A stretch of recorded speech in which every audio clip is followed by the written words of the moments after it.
Howdy, y'all. This is Paul, the Redneck Thinker. What we have here is a channel to communicate.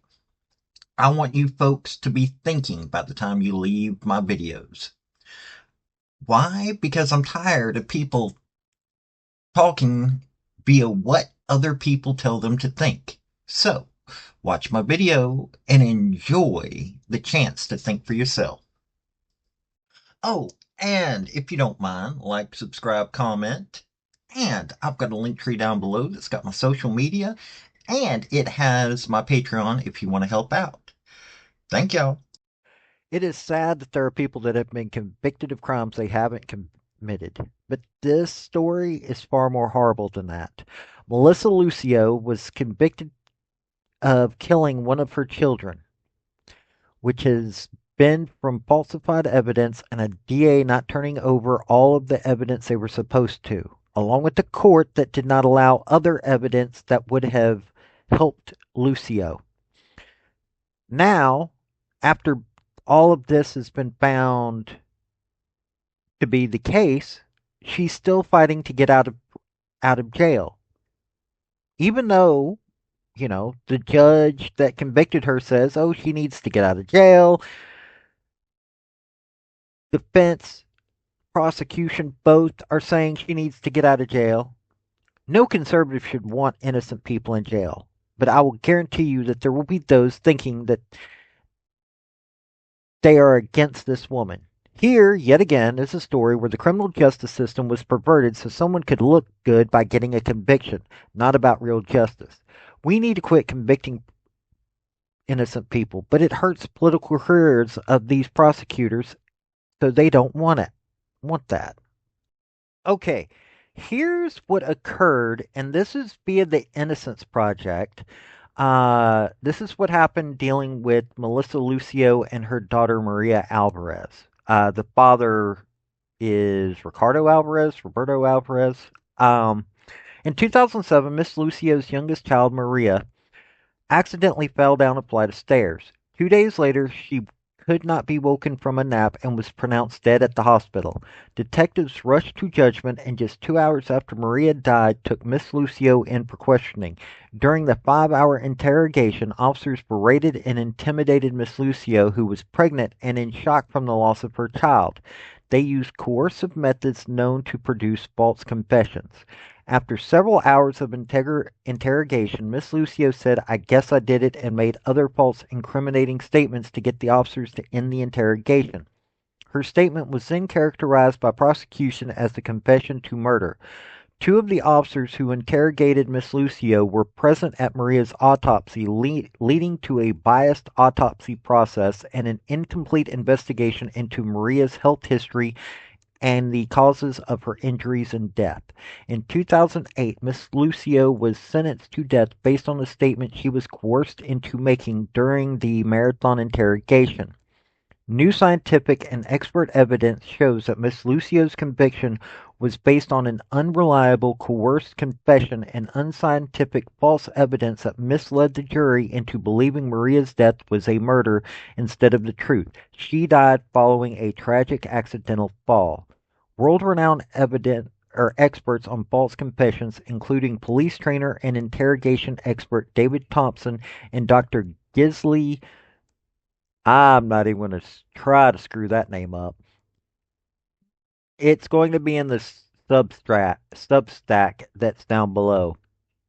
One of the world's leading experts on false confessions have analyzed Miss Lucio's interrogation and concluded that her admissions are unreliable and simply a regurgitation of the words and facts that officers fed her throughout a highly coercive interrogation process.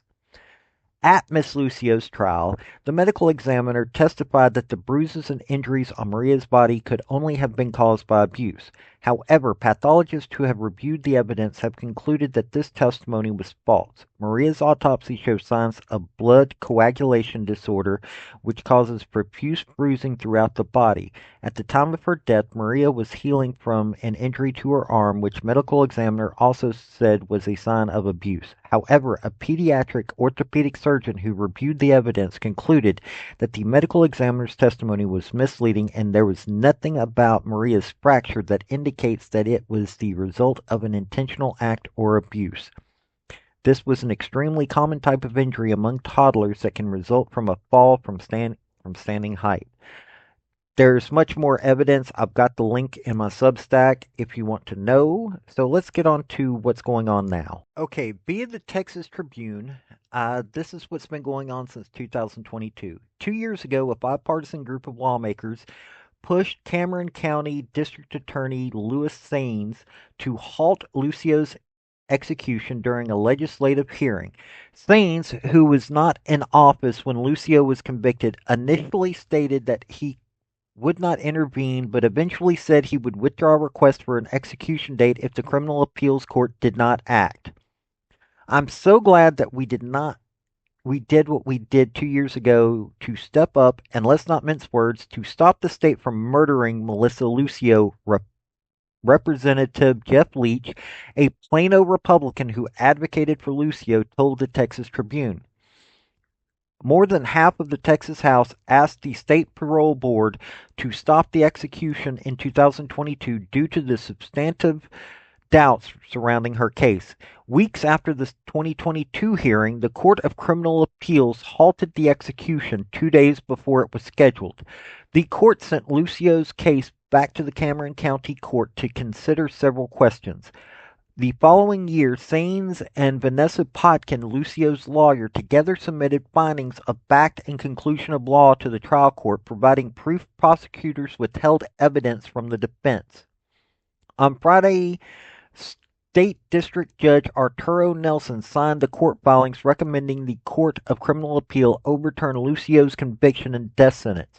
Nelson had previously presided over Lucio's case. During the 2008 trial, Nelson refused to allow a social worker and psychologist to testify for Lucio's innocence defense at her trial. Her advocates argued that the absence of this crucial testimony could explain why Lucio might falsely confess as a longtime victim of sexual abuse and domestic violence. Leach said that the criminal justice system failed Lucio from the initial interrogation to the prosecution. He added there is still work that needs to be done to make this right as long as Lucio is on death row.